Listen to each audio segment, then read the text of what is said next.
Okay, so today is officially the new year, and of course my stream last night was kind of disappointing. I was trying to do the whiz-bang thing like in Hearthstone where I stay up till midnight and see how long he can last or whatever, but they both lost relatively quickly, and whatever, I was kind of tired and I started too late, and so it wasn't really much of a challenge.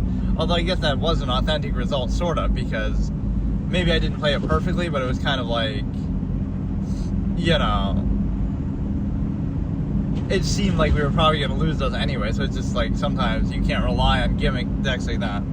So let's here discuss just some random logical razors and, you know, kind of not as much of an episode where I'm covering like one topic. We can just kind of discuss random things as we can get to enjoy kind of the subpar weather again, although it's not as bad today.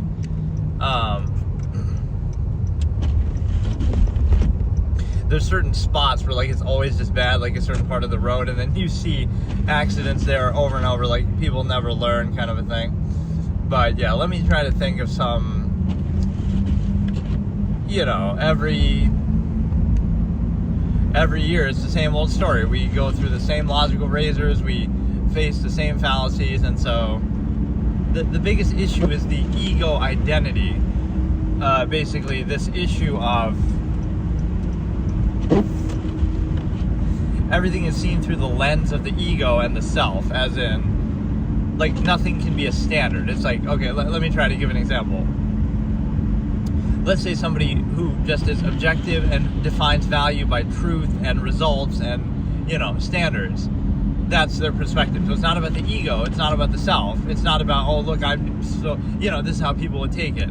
So you point out some flaw with a process, some empirical process that's established and that's used to justify authority over other people and used to justify telling people what to do or what not to do. That's a high burden of power right there. So that should be held accountable to that pretense and that standard. But instead it'll be misframed to the individual. You question it, but like, oh, you're just too much of a perfectionist, you're too OCD, or oh, it's, you know, they'll attack you like it's somehow your fault. Right, like, oh, you know, they'll attack you, your idiosyncrasies, but you're not saying that you're perfect and they should be like you. You're holding accountable an existing standard, an existing empirical basis, right, that's used to justify structure, authority, right, all authority is unqualified authority, all emphasis, undue emphasis is my whole expression, basically, like, you have to actively hold it accountable. And so it's a situation where, you know, by simply holding a standard accountable that's already existent, right, it's like, oh, you're just a doubter, you're just a conspiracy theorist, you're just it's like a shoot the messenger thing. Like, oh no, it's perfect, you can't question it, and if you do question it, it's your fault. Not that there could be a flaw or something you should hold accountable, even by the same standard that it poses. Like, you know, again, this is why society exists, or this is why the government has power, to achieve a certain end goal, right? But then, oh, there's some inconsistency, and then you point that out, even on a smaller scale, like, oh, at your job, at school, whatever it might be. So you hold it accountable, point out some inconsistency, and then what happens? Oh, but it's your fault. Oh, you're just being too picky, or oh, you're just, you know, you're trying to show off or be a nerd or kind of something like that. Hey, Immortal, how's it going? Like, I'm trying to think of the exact framing. They'll think it's about you, right? But the discussion isn't you should. Oh, thanks, I appreciate it. Like, you're not saying that you should, oh, everybody should be like me and I'm perfect, right? That's not the point of objectivity. Hey, God, how's it going? But, yeah, the discussion is never like, oh, you should be like me and I'm perfect kind of a thing. It's more just, here's this objective standard that I'm using or that is already presumed to be in use, right? So if you value things on that basis, then how can you be inconsistent and not hold it accountable to that basis, especially when the result is some kind of empirical authority that you have, like, you know, using that as a basis of power or structure or telling people what to do or, you know, whatever it is. Like, this is serious? What, the topic or the weather? It's actually not that bad weather. This is pretty normal around here this time of year. But what was I saying? Basically, yeah, you're not using yourself, you're using an objective standard. So everything is seen through the ego lens, like it weather. everything is seen like it has to be about you. It's about you trying to reinforce your already existent state. The best way I can say that is, this is kind of just all different random topics, but basically it's from my old debate format where in Georgia, yeah, so you probably get virtually no snow there, huh? But like one of the premises of the debate format was objectivity. So like looking at things just in and of themselves, not from yourself. So the whole thing here is like the way that people are controlled in any sort of society or contrivance state is like this. You're exposed to something that you didn't choose, right? You're born, right? You didn't choose to be born. You're born into a certain society. You didn't choose any of that. And then you're indoctrinated by your parents, by society, by everything like that. Now, it's not saying any of those things are bad or it shouldn't be done. It's just more that you didn't choose any of that. So now what do you do when you get to a certain age? Do you kind of look at that and say, well, I didn't choose it, so maybe I should think for myself and neutralize that and decide for myself, right? Oh, I'll disavow my family, but not because I hate them, but because you're just being neutral and making a choice, right? As opposed to having something chosen for you. Like even your name is chosen, right? This is why people have this whole gender thing, like, oh, your gender is not something you chose, and the way society perceives it, like, it's one thing, okay, you're born that way, but it's another thing that you're defined so heavily, like you have to have certain interests or hobbies, or you can't do certain things based on that, or, you know, all these sort of ways that society tries to control you based on it. So like at some point you neutralize that and you say, am I going to insist upon and act like, oh, that's my identity and I'm proud of it, and I'm proud of my country or whatever, even though you didn't choose it, right? So do you just insist upon what's already established and preconceived that you're reacting to and that you never chose? Or do you decide for yourself using a standard outside of that, right? Do you see it from your own myopic kind of limited framing, or do you see it from an objective framing? I like it when an actually cool content creator actually mentions me in chat. Oh, thanks. Sometimes it feels like people can't hear me, even though I always listen back. Maybe it's just because of the sound of the car, it makes it hard to hear, but I've had that happen a couple times. But no, it's a situation where objectivity, right, is about, so like, I have a few expressions to do with objectivity specifically, right? Or like everybody who's in here, tell me your New Year's resolution if you want, I guess. But no, it's a situation, oh, you can hear me? Okay, good. My car is kind of noisy though. But, like, look, objectivity isn't useful, it's kind of boring, right? It just kind of states or observes reality for what it is, right? It's not making a claim, it's not something myopic or twisted to your incentive, right? It's not like, it won't do you any good. If you look at an issue objectively, it's not going to reinforce your point of view, because it's not going to give that point of view. It's just going to be like, you know, it'll just say it's an observational basis. It's not a claim or an action basis. Like, or it would say, oh, it's going to benefit you in your lifestyle. It's going to reinforce this thing that, you know, that you want, or hinder this thing you don't want. It doesn't make those sort of should or leading claims, right? It makes very neutral observations, and you might think, why is that useful? But to a certain extent, it first of all, you should be concerned with truth and objectivity. Just as a intelligent species, we should be, you know, we shouldn't need to hide from the truth. If we have to hide from the truth and reality, then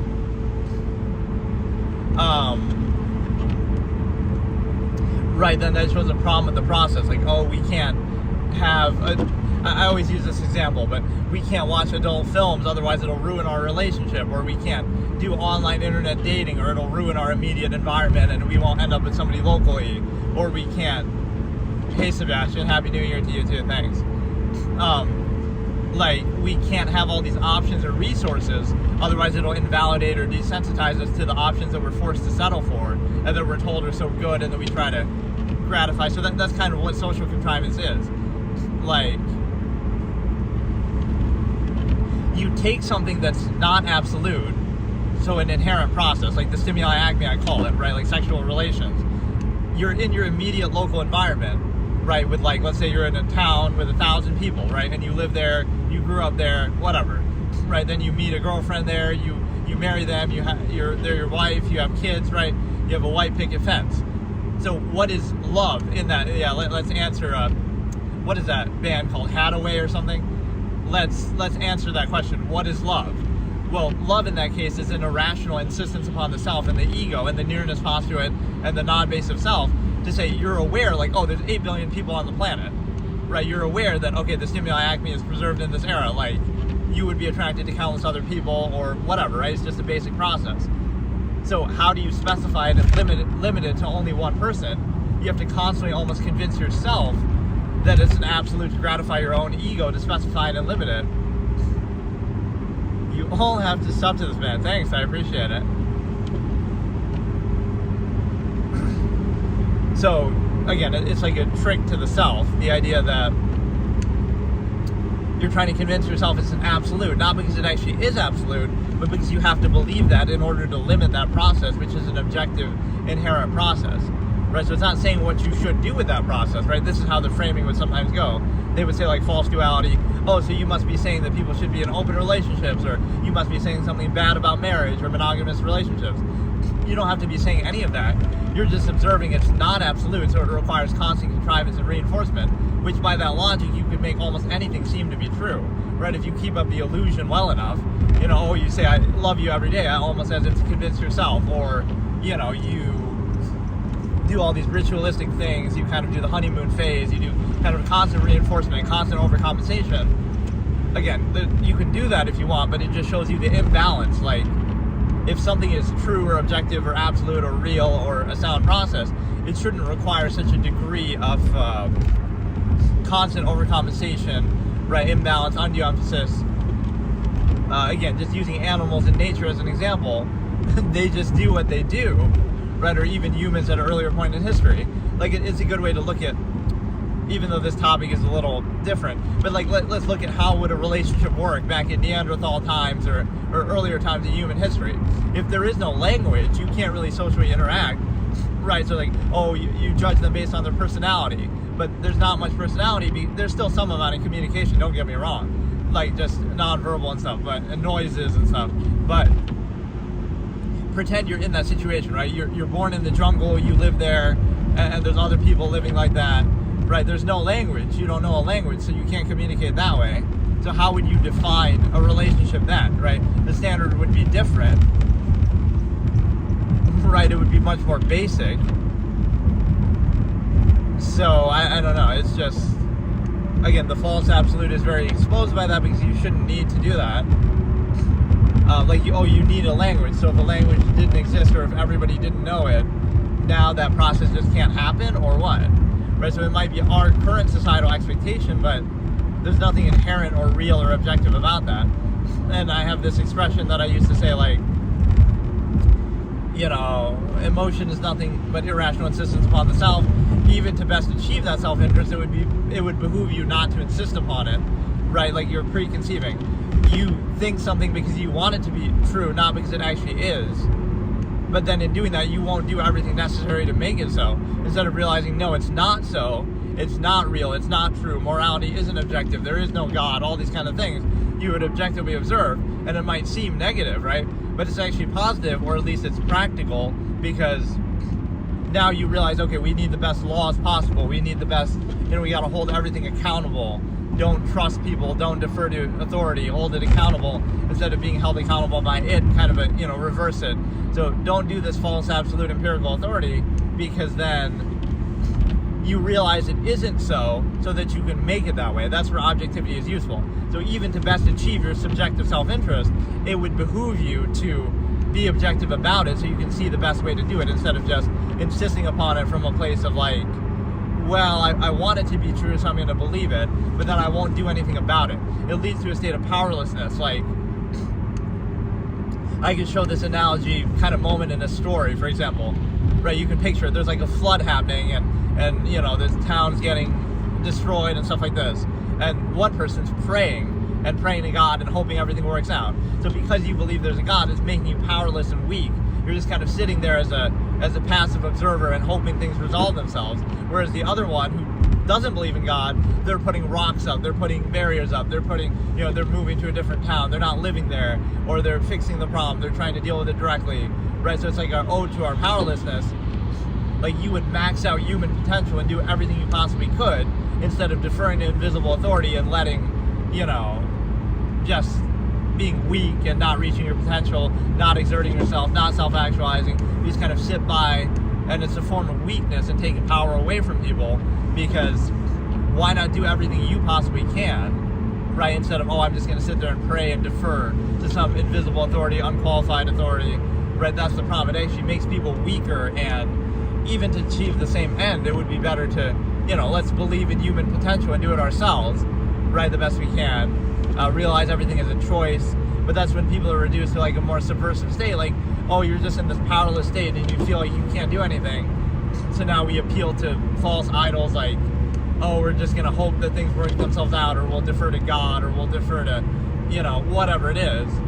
So that's like superstition and, astrology and stuff. It's a sign of a subversive state that you're in, where, you're reduced to something less than your inherent natural self, right? You're somehow, you have a lot of power taken away from you of your inherent potential. So now you defer to those things, when, again, in reality, you have so much more potential yourself that you're not tapping into, that, everybody. So, and to make you rely on those things or believe in those things actually makes you weaker, right? Because you're appealing to authority, you're appealing to something that has no impact on your life instead of something direct that you can actually do.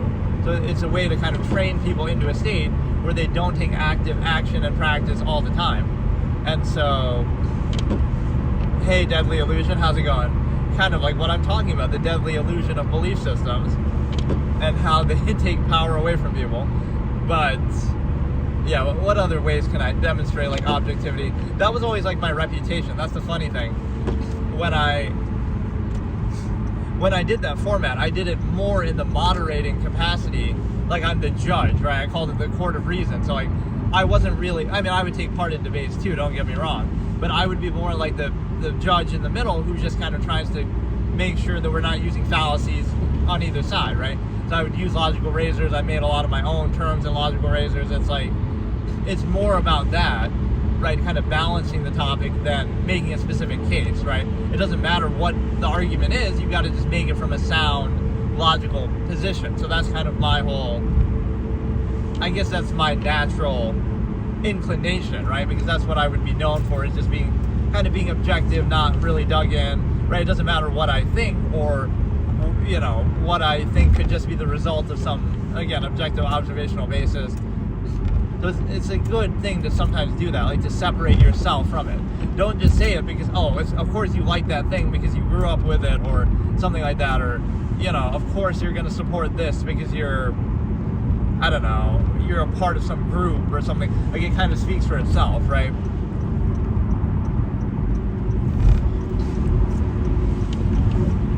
You're definitely under 25 years old. I'm not, but why do you say that? So when you look at things objectively like that, what's another example? Kind of like the unconditional or the neutral aspect, where, it's a situation where,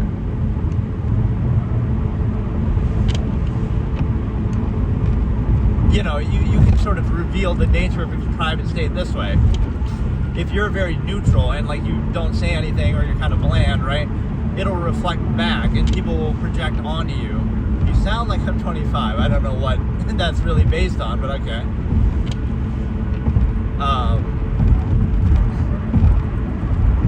But yeah, it was like they'll project onto you what they want or what they're controlled by, even if it doesn't apply to you, right? So you could just be this neutral blank slate, and everybody will project something different onto you. Maybe like a godlike figure who's objective and doesn't want anything, who's disguised themselves as a human, something like that. And so, you know what I mean? It's like everybody will look at them and label them or project them a different way. It's like, somebody will think, they must be, I don't know, like they're not talking because they have some stimuli motivation, and they're nervous or awkward about that, or they must want some money, or they must, they'll project different things that you want, even if you don't want anything, because it shows you. I'm a little bit older than that, but like based on my voice or what, I don't know where you got that from. Hey Eddie, how's it going? like, let me try to think of a good example here too, like false duality, like in politics. You would say, like, you can be nuanced, right, in the middle. It doesn't have to be you're dug in on one side. So it's like, let's say I had this thought experiment, like, people who voted for Donald Trump in 2024 might have had a nuanced reason for doing it. They're not doing it because they like him or they're a Republican or anything like that. They're just doing it because, okay, they're trying to move towards a unity. Oh, the voice, okay. Yeah, I'm 30. Like the Unity Party, you want to have Tulsi Gabbard come in here, you want to move away from the two parties. So it could be more nuanced than just that, right? It doesn't have to be that you're kind of dug in on one side. And so that's often the problem, is just that you, right, everything is framed that way. If you disagree, you must be on exactly the other side, and since that person is on this side, you're wrong by being on the other side in the first place. Everything is sort of black and white and turned into that fallacy, right, when there's nuance in between. So sometimes that's framed as a cop-out, like, oh, you're just trying to be neutral and you're just trying to, play both sides, but it doesn't matter at a certain point. Like, what is this tribalistic need to do that? Why not just, okay, you have a nuanced position, like, I'll tell, okay, my position on abortion. In an ideal, perfect world, abortion wouldn't exist, right? And I think even people who support it might agree with that. Like, if there were no health reasons, if there were no financial issues, right, everybody's, fine. Ideally, it wouldn't exist. Even the term itself is a negative term, right? The word abortion. But the point is that I've never said it should be illegal, right? Despite saying that it should be, that ideally it wouldn't exist, because I understand human nature and that, that people are going to try to do it anyway, so you may as well have it be legal, right? So it seems like, you're playing both sides, but this is the reality of this in front of you. Like, people can't handle it. Yes, if people were capable of self-governance, we wouldn't need a lot of things. We wouldn't need government at all, right? But they can't handle it, so let them do it for now until they get to the point where they can handle it. And then California, how could it be California with this much snow? Or maybe Northern California? But no, this is New York, like central New York near Syracuse.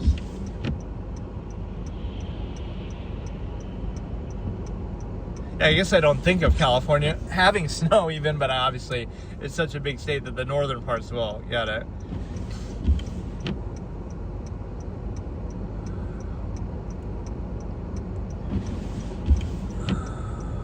But yeah, like, again, don't put yourself on one side. You can be nuanced. You can say, ideally this wouldn't exist, but I know that people, for now, can't handle it, so let them do it safer, legally.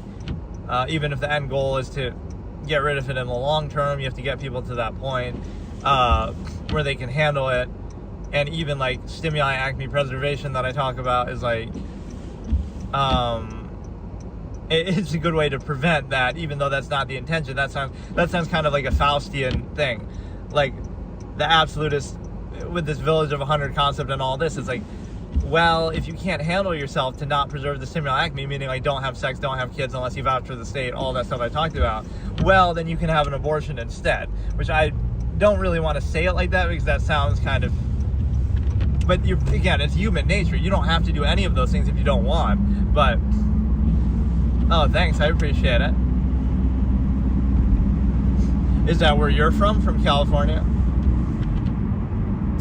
So, yeah, it's like a Faustian trap, right, of this absolutist character where, okay, suppose I pose it as a thing. Like, it's almost like a light Yagami type plan. You believe that abortion shouldn't exist, but in order to get to that state, you have to allow it to be legal for now and let people do as much as they want, so that you can get to the village of 100 state. And the best way to prevent people who can't control themselves and are half-mass hedonism, Georgia. Oh yeah, you said that. The best way to prevent half-mass hedonism from preserving the stimuli acme, because they can't handle it or control themselves, is to allow them to have abortions because they can't do it otherwise. The alternative would be they would just choose not to have sex or not have kids, or they would just do it responsibly and take accountability and vouch for the state if they do. So that people can't handle it and aren't responsible and don't have self-control. So you're kind of not really encouraging it, but you're enabling it, because you're saying, well, I know what human nature is, so I know they're going to do it anyway.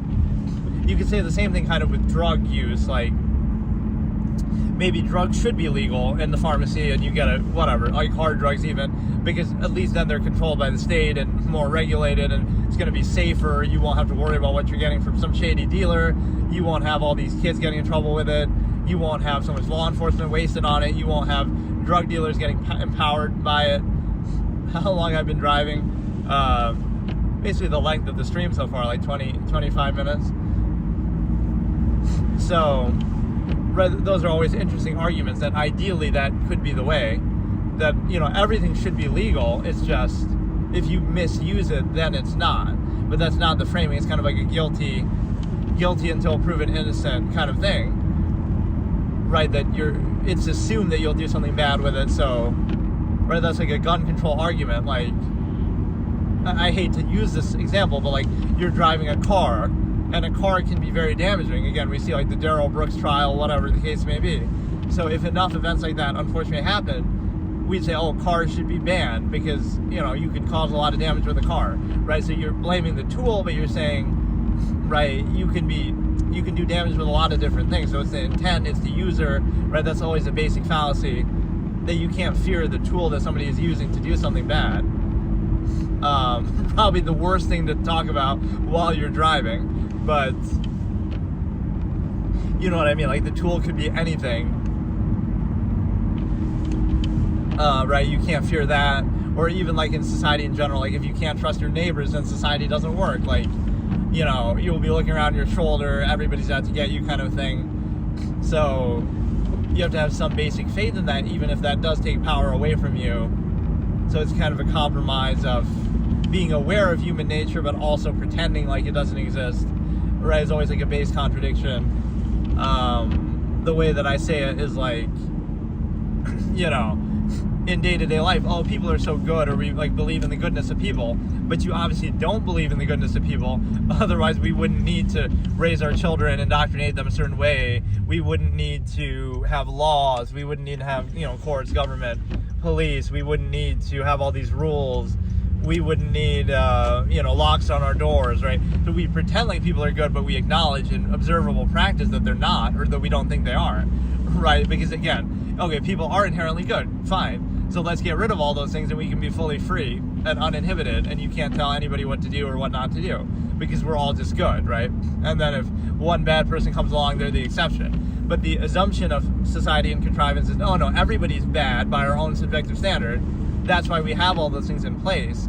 And then we pretend like we're good after indoctrination and after accountability to enforcement. But, right, it's easy to say it from that framing, like, oh, you would never do something, criminal, but if you knew you could get away with it, and if it was to your benefit, and if you weren't accountable for it, right, now everybody would very likely do it. So it's easy to say it from a position where you are accountable, right? It's just not the same thing. Or if you're, again, position of desperation or something, kind of like, the way the technology kind of changes the way people perceive things. If you take away all modern technology, then all of a sudden, like, take away electricity, running water, everything right now, all of a sudden people wouldn't be the same way. So it's not really them or their inherent nature that's changed, like, oh, we're so much better or superior morally to people in the past, but it's not true, because we just have better technology than they did, so that enables certain things or prevents certain things. Even like freedoms from government are based on that. You say like, oh, look how much better our modern societies are than the past. But it's almost like they'd have to be to an extent. Like, with the flow of information and freedom and resources that we have, it's almost harder to control people to that same extent. So it's like they'll control you as much as they can, given that. But, right, the same technology that liberates you is then used to control you too at the same time. Right, that's like this sort of information overload period of time that we're at. That's why it's called InfoWars, the Alex Jones thing, because whatever, it's like that's the level of, like, it's kind of a cool thing to think about. Those are the phases of war in the modern era. Modern, like hand-to-hand combat or whatever, old school war is obsolete now with nuclear bombs and everything like that. So old school combat is going to go obsolete, and instead now you're going to have information warfare, propaganda warfare. You're going to have bio warfare, like COVID could have been that, or you're going to have weather warfare, all these kind of more subtle ways that the average person isn't going to believe are present or working, but that are going to dictate your life. Like China's going to put a cloud over the U.S. and they'll be like, oh, what is this inexplicable phenomenon? Nobody's going to believe it's from China. It's a conspiracy theory that they're controlling the weather and this and that. But and then we'll come to find out in the future, oh, that's exactly what they were doing. But that's how every era is. Like, you're controlled by some new technology that is, unknown to you, so you just don't understand it. And then you're controlled by it until the next generation finally does understand it. Right, so COVID could be the same sort of thing, or like biowarfare. It'll take on a more subtle form, because you can't be too direct now with wars and stuff like that, because,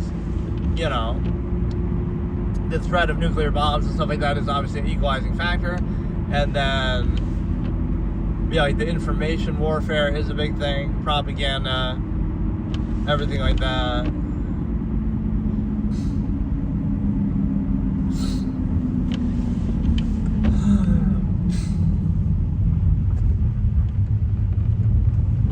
Yeah, the road's actually not too bad today. The last couple of days was pretty terrible. Just like certain parts of it are bad because they don't plow them properly, regardless of how much snow there is. I don't know, I kind of ran out of things I wanted to talk about now. I was just trying to treat objectivity as the subject matter itself, but there's so many different ways I could try to demonstrate it. But don't look at the world through your own myopic worldview, which I call ignorance insistence. Like, oh, I haven't heard of that thing, therefore it's not substantial. Or I have heard of that thing, therefore I think higher of it, or I consider it. The problem with that premise is, if everybody thought that way, then nobody would ever consider anything new. Like, oh, you've never heard of it, so you don't try it. And nobody else has ever heard of it, so nobody ever tries it. At some point, somebody would have to try it, despite not having heard of it, to be able to have it then be heard about by other people.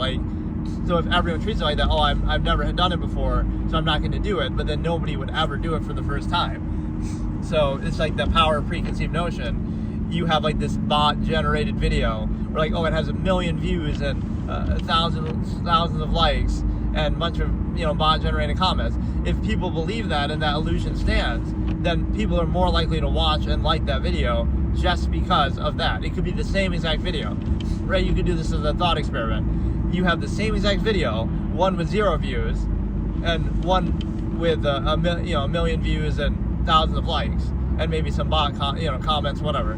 And so if that's taken as real, you'll see how they do. The video with 0 views will stay around 0 views. The video with 1 million views will get millions more views, because people are mindless sheep who go with the preconceived notion of some mass herd collective mentality. So even though that's a fake example, right, where those numbers might be fake, if people believe that and it's convincing enough, right now, that's all it takes to control their perception, right? You like it or you value it because it's already liked, or it's already in the mainstream, it's already popular, so it must be good, right? That's not a very credible criteria. Instead of looking at some objective standard, like, okay, I value things based on this, which is your own choice, whatever your way of defining value is, but then you hold it accountable to that, and you're consistent with that. Instead, what we often get is just a mass appeal thing. People just react mindlessly to whatever is shown to them. So oh, you've never heard of something, but the things that you have heard of are just through marketing and media and things that you don't really choose anyway. So you're letting those things control you, right? Maybe the best things aren't things you haven't heard of, right? Maybe it's a well-kept secret. That's not a very credible basis, nor do you even really choose that at all. So another way to demonstrate that is you don't choose it, but you also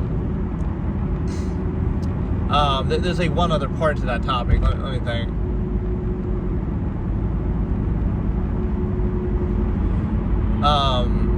Ignorance insistence, or again, just the non-base of self. So you're seeing the world and everything not through an objective, pure, neutral perspective concerned with truth or reality. You see it through some myopic framing of you're trying to reinforce your worldview already that you have, or your limited experiences in your life.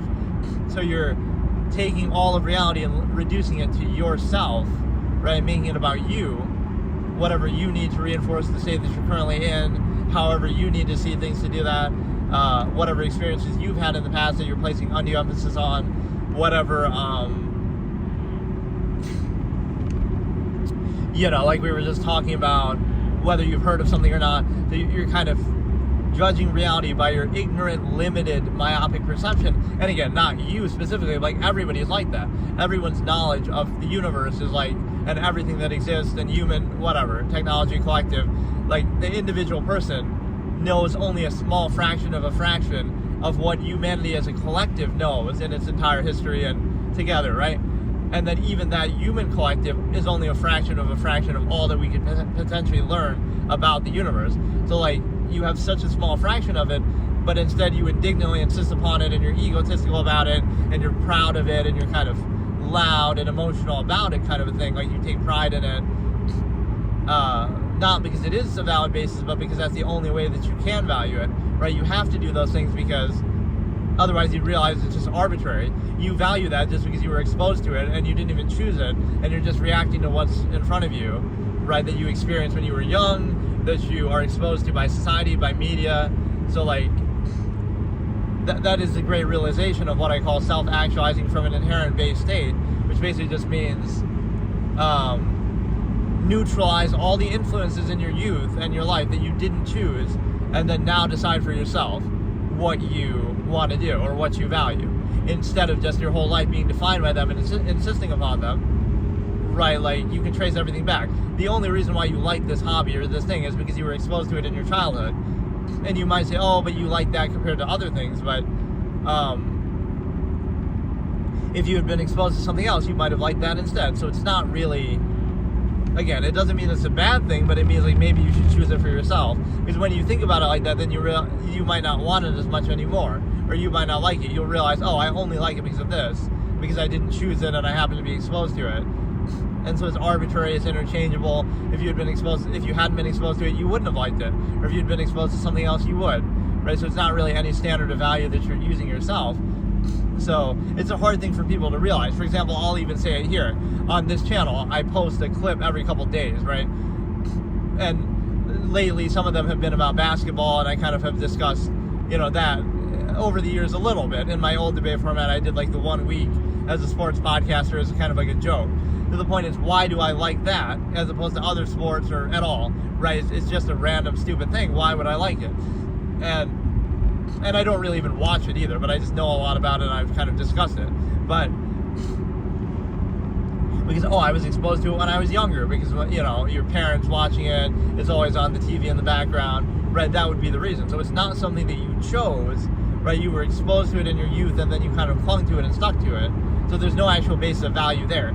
What you're basically saying is you value something for no reason. There's no actual you couldn't say it like, I value it exclusive to everything else because of blank, right? Give us a specific, credible reason. I'll try to justify it like, well, compared to other sports, it's maybe more fast-paced, so maybe that's what I like, maybe that's my standard. So like tennis or something that's like more to the point, right? Instead of like let me try to do it criteria-based. I think I had this discussion before in some other session, but like, okay, pick a sport based on objective criteria. Like, it's fast-paced. Like, it's not, you don't go like an hour without scoring like you can sometimes do in baseball or soccer or whatever, in cricket or football, like where you're going down the whole length of the field to score 1 point. Basketball, you're up and down the court in 24 seconds and you're kind of, something's going to happen pretty quickly. So the fast-paced could be a criteria that you use. Maybe the fact that it's, I guess another criteria I could use would be like non-contact is objectively better, because contact sports come down to subjective refereeing, interpretation, inconsistency. So anything like tennis or something that's non-contact would objectively be better because it removes that human error. Or we're going to start to have like robotic Android AI referees and stuff. But the point is that I'm trying to pose that objective criteria just to show that like the reason why people like things or value things is for no reason other than they've been exposed to them already.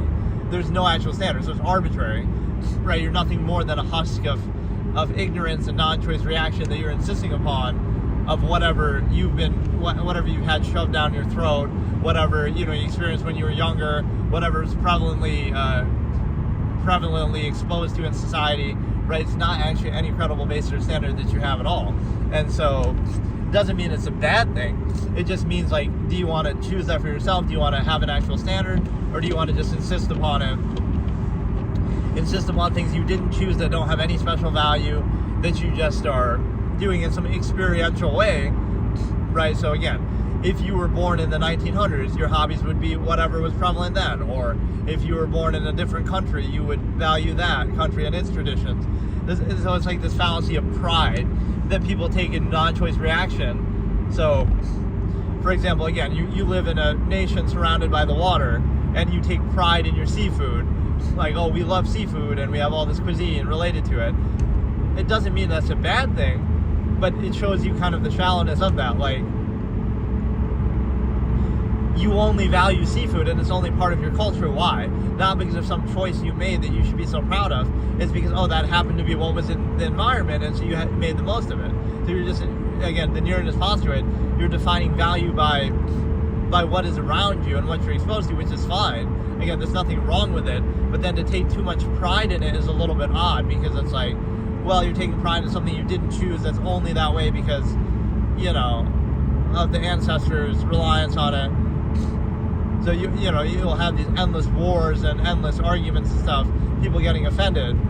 Like, your culture and traditions are nothing more than that, like just reacting to your environment. And so one group will treat theirs as superior to another or valuable, when you realize, oh, they're just all arbitrary reactions to something that we didn't choose and that we insist upon. So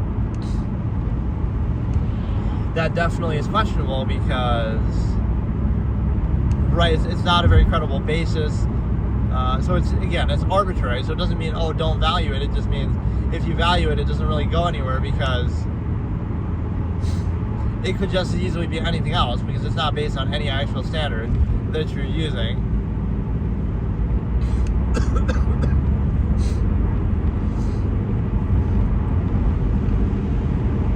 What's interesting with these YouTube streams is these ones always tend to do a lot better. You at least get the ones I'm doing while driving.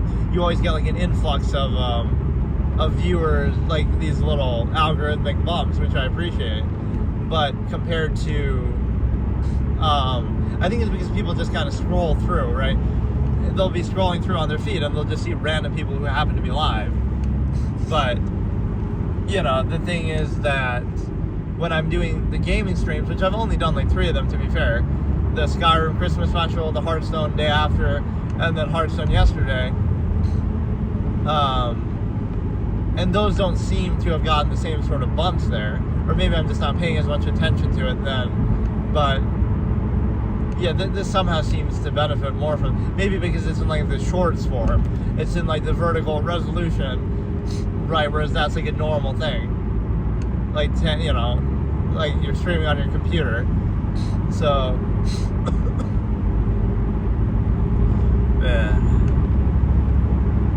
yeah, this is just like a random topic. I don't know why. I even did this just because of New Year's thing. I do always like to keep the routine of doing a stream every day, just because, and that's like a good life philosophy in anything, right? Do something 20 minutes a day and you'll be better than 90% of people, kind of some weird expression like that. That isn't mine, but it's something like that, but it's also just more like, do it as a routine, right? If you want to do something, do it unconditionally as a routine. Don't do it like, oh, you have to make money from it or something.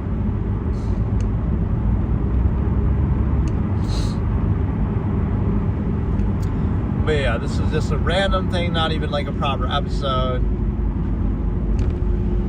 But I wanted to try to start doing this year where the permadeath first playthrough is that I could,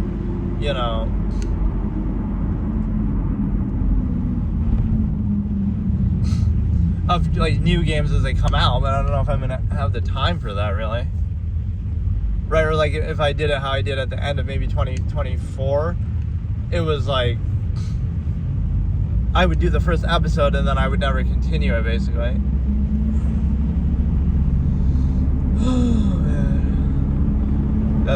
This road is gonna be the worst. You can see the difference, right? Like this is like, oh, you can't even see shit though because of the windshield. But it's like doing a public service where I'm showing the condition of roads and stuff, which again, today is not really that bad at all, but I like that people are more interested in that than anything I'm saying, right? Just like, again, people are more controlled by their initial perceptions, like their five senses, than the mind, than the objective mind. And so like so many things are attributed to that, right? That like, you know, God didn't create people created God. It's a psychological need they have, stuff like that, their imagination, or like even the soul. We attribute the soul. It's really just the mind, right? How we are self-aware, and we have our ego, and we process things, and we have, you know, we make our morality and value for ourselves. So it doesn't mean it's a bad thing. Like the heart, the heart is just pumps blood. It's actually the mind that we're talking about if we're talking about emotion or love or whatever we do. So everything is just a misnomer for the mind. Even our superstitions, our beliefs, right, all these things that we try to make external are just our own self-awareness. If you look at it from that basic perspective, right, human beings are nothing more than animals who are slightly more intelligent, self-aware, and then we, because of that, we create all this ego, we create all this, everything has to revolve around us, we create this, you know, this whole idea that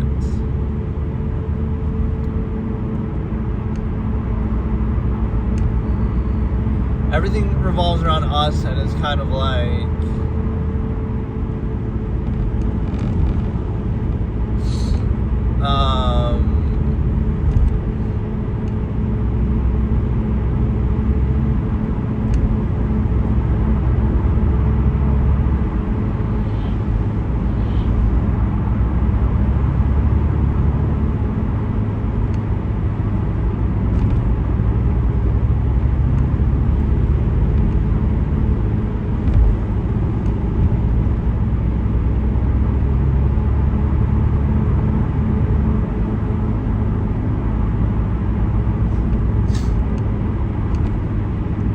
everything revolves around us, and like, oh, now there's a God who created us in his image, and now there's all these things.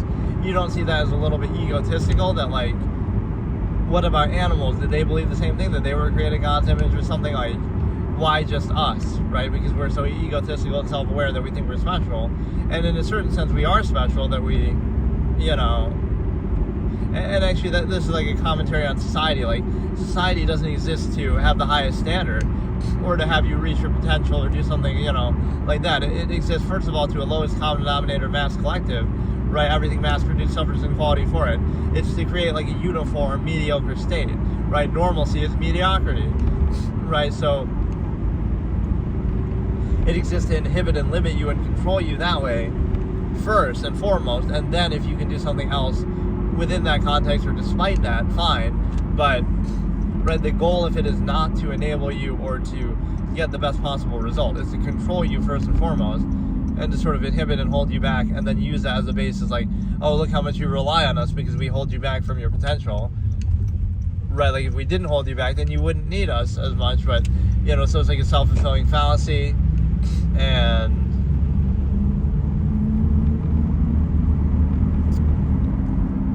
but yeah, that was kind of a pathetic episode yesterday. It was just so short, and I was trying to do the whiz-bang thing, but I still can't believe my top, oh, look at that part of the road. This is just from the wind, though. My top viewed video on this channel is still, guess what? Psychology expert analyzes the reasons behind foot fetishes. Like, this is the kind of thing that you get. Right, like, okay, it's a topic I happen to discuss, that's fine, but of all the things that people would prefer, that's what they want to see. Like, it just is kind of a sad commentary on, so like, you know, think about that example. I call it myopic marginalization. Just like, you post 1,000 videos on a channel on YouTube, and it's like, they're all on different subjects, right? Every single one is on a completely different subject, completely unrelated to one another, and then your most viewed one has to do with something, you know, sexual or what are fetishes or something like that. So now you'll be defined by that. That one gets millions of views and none of the other ones do. Or like the top 5 will be to do with, you know, these kind of hot topic subjects, right? And it'll be like, oh, you're defined by those, but what about all the other 995 videos? So in other words, you're being defined by not what you did or what you value or what you put out. You're being defined by what other people value and sort of project onto you. It's like, oh, he's that guy who made that video about talking about sexual fetishes, but he also made 999 other videos about different things, but you're not looking at those, right? So because you are controlled by that, it gets projected onto them, and they get defined by it, even though that has nothing to do with it. Right, like what appeals to the mass is going to be what defines you, whether you want it to or not. So like some filmmaker could do that, like, oh, we made all these artistic passion projects, but they never made any money, so nobody's ever heard of them, or nobody, cares. And then, oh, we made this one about this stupid, some stupid comedy or whatever, and it's like, that one is what makes money, and now we're defined by that. Oh, he's that guy who made that silly comedy movie. Never mind all the avant-garde things that he did. Right, besides that was their real passion, but they're not going to be known for it because other people don't appreciate it, right, or don't look at it. So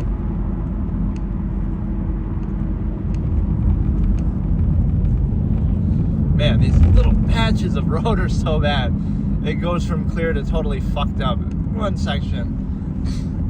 What the fuck? But yeah, so again, you're defined by the projections of other people, their preconceived notions, what they're controlled by, what they value, right, defines you. So it's the same thing here. Like, I could discuss a million different subjects in my debate format over time, over the years, but people will define me by something that they themselves value, or like one little piece of it. And you could even label me that way, like, oh, well, you'll label me on this because in this one discussion, right, I'm looking at a perspective from a certain point of view, and then, right, you could label them that way. But then what about everything else? I've looked at that same topic from countless other points of view, or, I could look at everything. I could be objective. Anybody can be objective. So you can be labeled that, but then the next moment you could be labeled something completely opposite or different. So, you're looking at it in too narrow of a way where you're trying to control people and limit them and define them too easily. Right, when there's much more nuance to it than that. So that's where the social contrivance initial basis comes in, like where that's what's used to define and control you in everyday life, like what you perform outwardly and socially contrive. But what if you don't value that basis? You think it's not a very credible basis, it's arbitrary, it's all performative anyway. So why would you take it seriously? Like, oh, you're only dressing that way because you want to be perceived a certain way or whatever. Where everything you're doing is intentional that way. So, right, like where the awareness of a process invalidates the process. Like, oh, a person's only doing blank because they want blank or they want that perception. So, but yeah, we still take it seriously at face value. Right, like everything is a process. So being aware of it shouldn't be the defining factor of whether you value it or not. It's like, oh, it's the degree to which you bypass or overcompensate it, not the fact that you're controlled by that base of value in the first place. And then yeah, see, I'm telling you, this road is always the worst, this very last stretch.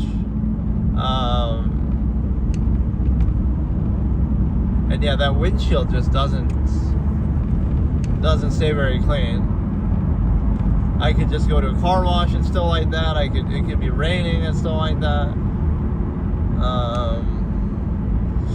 What else can we discuss here? It's kind of a random episode, right? I didn't have like one fixed topic that I was trying to do, but basically just everything under the banner of objectivity and trying to give examples of what objectivity looks like or the lack thereof in everyday life. So it's kind of like,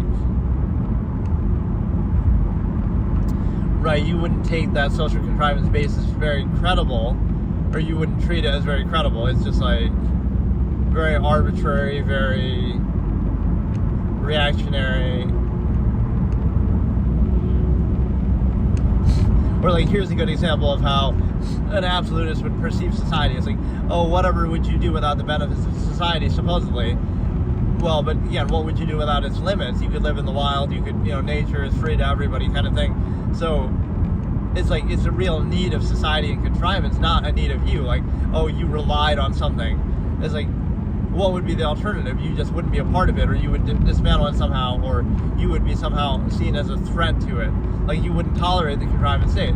It's almost like they're bribing you, like, oh no, it's not that I needed that, it's that society needed to do that to keep me from revolting or not being a part of it, or not, kind of undermining it. So that's kind of the thing. It's like society has to overcompensate to try to bribe people into valuing it, not that, oh, you require that thing, something from it, right? All these overcompensations or distractions or whatever. So it's to the benefit of contrivance, not to your benefit. Like, okay, take those things away, but then take away the inhibition too. But it's forced and then sort of bypassing accountability. And again, bypassing critical thinking at a young age. And so...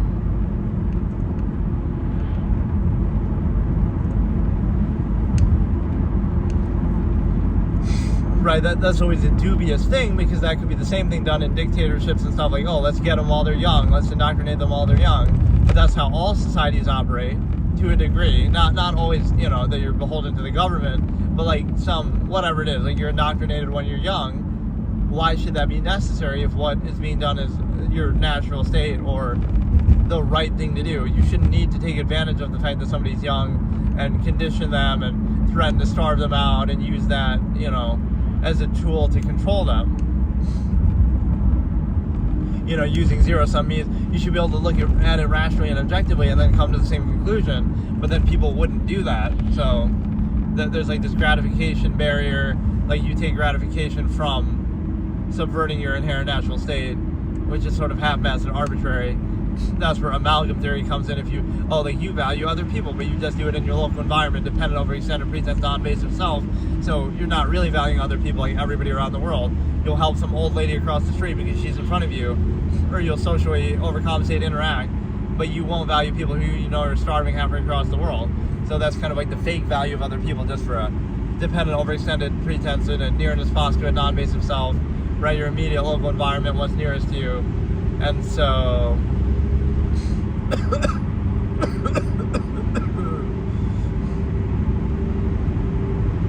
I love this. So this road goes like that. It'll go from like a solid patch of snow to nothing. It must just be like where there's a strong wind drift where it kind of, even if it's plowed, it just drifts all over the place.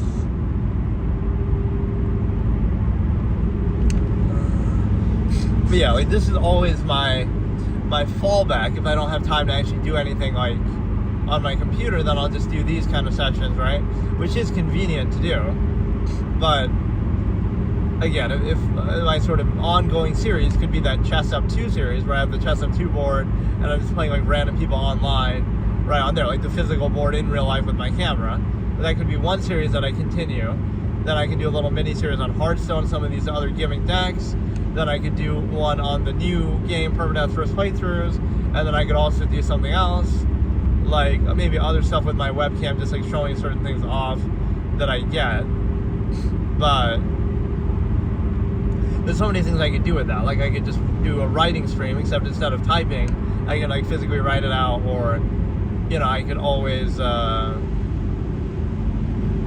like learn how to draw, because I suck at drawing. It's like do like a coloring book live on stream, ASMR fucking, because again, I don't do face cam, but I don't mind doing stuff like that where I show something, like kind of like what I'm doing now, where I'm showing stuff in front of me.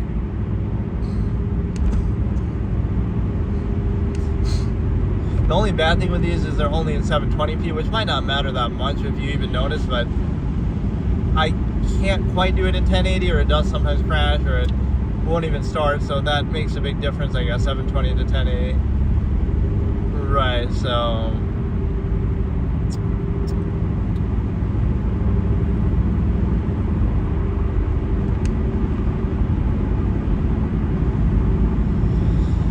but no, you can look at one thing like social apprehension as like, it's not about an individual basis or you or them or something. It's more like the whole basis of it is artificial, and it's just a way to control people, and it wouldn't be necessary if you thought or were objective, or, you know, it's just a subversive state by nature. So you reject the whole basis and are like, you know, ideally it would be needless, or you try to remove the need, or it's kind of subversive that you defer to it. So people get gratification there as a placeholder for value, but even by the same measure, it's not like you know, it's the way that you would ego gratify versus actually do something of impact, even for the same people, even for the same benefit. You do something non-impactful just to feel better about it yourself, right, or to gratify yourself or others, but that's not a real basis of any impact, right? You're just doing that to overcompensate. for a flawed subversive process.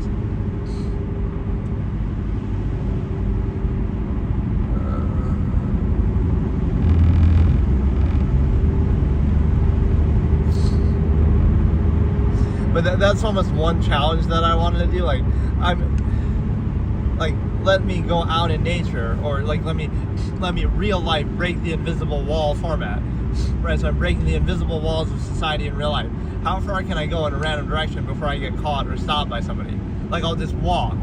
This will be a streaming kind of thing. I'll do the same thing, and I'll have the phone in my pocket or something. The problem is it'll crash because my mobile internet won't be good enough. Like, I'll just walk in a random direction into the wild, into nature, and see how far I can go before I get stopped.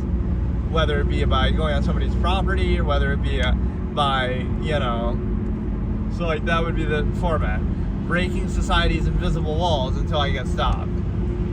And again, I wouldn't be doing anything wrong, but you could say, oh, trespassing, but it's not even really trespassing because you're not really staying there or going there. You're just kind of passing through, and everything is sort of in the way.